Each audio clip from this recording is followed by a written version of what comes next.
Hello friends, today I made some cookies. So, I thought to share the recipe with you guys.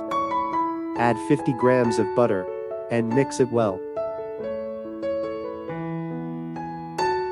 Use whisk and make it fast.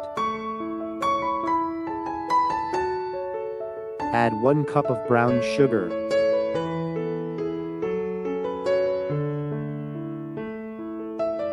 Mix it well.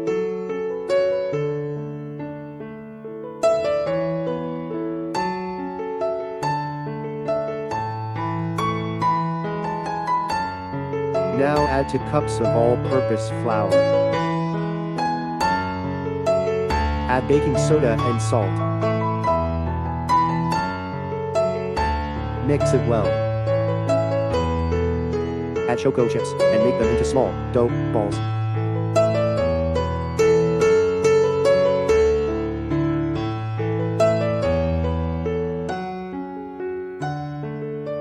Bake it in preheated oven for 15 minutes.